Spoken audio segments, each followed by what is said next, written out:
Как раз такая проблема очень часто есть, стучит распредвал в постели, то есть вы начинаете там регулировать клапана, там менять стаканчики, искать, откуда этот противный звук, как будто там едете, а кто-то молоточком там сидит, какой-то гном стучит именно по вашему двигателю, и такой неприятный цокот, и с набором оборотов он чаще и чаще, то есть.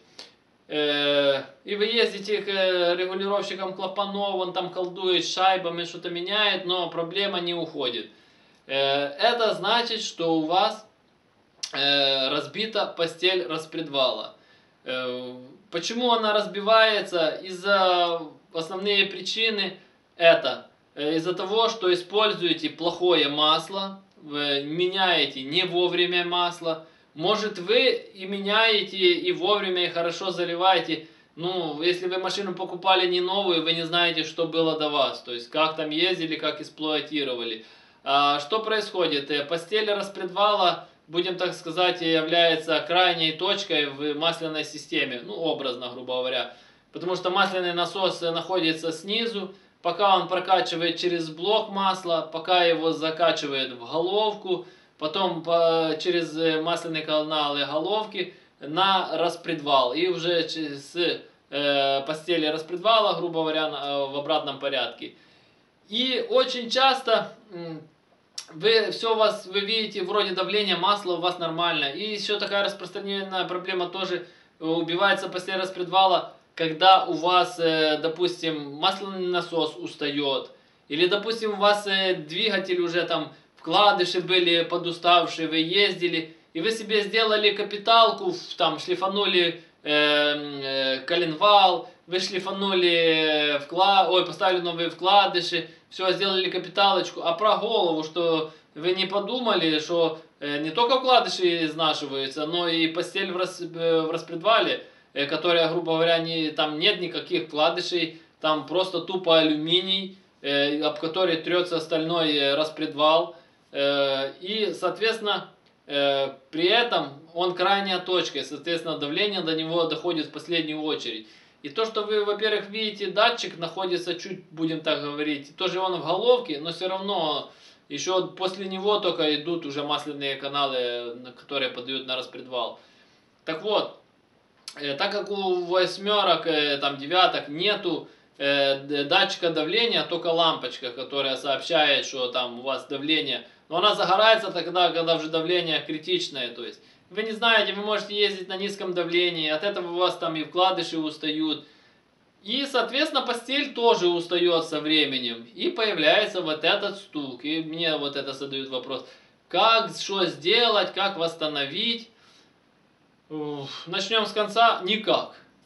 Почему никак? Потому что я всегда всем рекомендую лучше в таком случае искать другую головку блока. Постель распредвала можно восстановить. Но, во-первых, это еще надо поискать мастеров с правильными станками. Потому что по-нормальному это делается так. Фрезеруется плоскость верхних крышек. Соответственно, для того, чтобы крышки подсели ниже. И потом на специальном станке прогоняется фреза. И она прорезает, соответственно, новые постели под распредвал. То есть, но, опять же, надо очень точно это сделать. Если там фреза немножко не угадает, или зазор будет больше, распредвал будет болтаться, и со временем это все опять начнет стучать, разбивать. Или его подкусит, и, соответственно, он начнет делать задиры, и опять же та же самая ситуация, разобьются постели.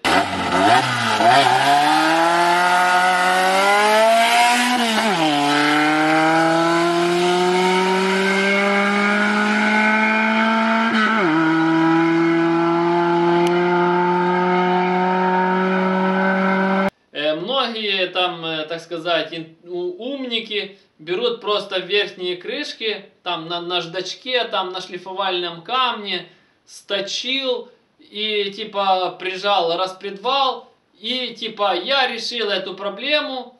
Да, эта проблема решится, но очень ненадолго, потому что вы не забывайте, что убивается не только верхние постели, но и те постели, которые находятся в головке. И очень просто это все проверить. допустим, очень часто просто рассухаренные там головка, то есть чтобы распредвал был свободный, и вот так ставить, и он будет, допустим, относительно болтаться. А еще проще проверяется, ставите распредвал, ставите одну постель и прижимаете рукой, или можете там гайками зажать. И за вторую сторону вот так его. Если он болтается, соответственно, там уже постель разбита. И потом в обратном порядке эту сняли, эту поставили, и вот так проверяете. То есть от того, что вы там прижмете, да, он закусится немного, то есть ему станет туже. Но он потом опять, так как на нижней части, он будет как на качелях. И он разобьет потом в итоге опять верхние части. Многие тоже думают, пошел в магазин, купил новые верхние постели. И думает, решил эту проблему. То же самое. Толку от того, что верхние новые, типа, а старые убиты, это все разобьется.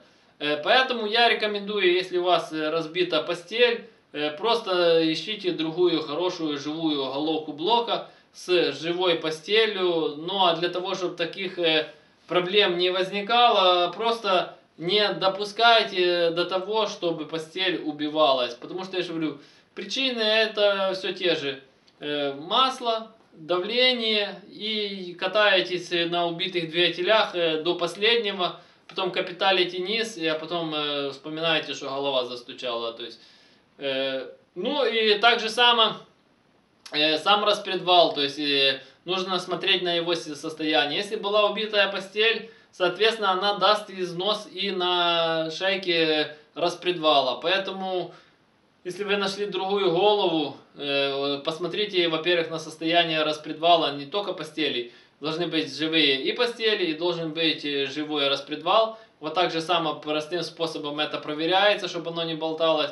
И тогда будет все четко работать. Большой люфт должен быть, потому что там должен быть тепловой зазор. А я напоминаю, что я занимаюсь доработкой головок блока и карбюраторов. Каждый из вас может прислать свою головку блока или карбюратор на доработку. Давайте по порядку покажу. Вот у нас головка 21083, уже расточенная. Коллектор, сейчас я все по отдельно расскажу. И карбюратор Solixport 2528, как раз под газ с фресками. И давайте по порядку. Вот у нас такая головка блока 21083. Расточенные у нас каналы. Впускные каналы у нас по 31 мм.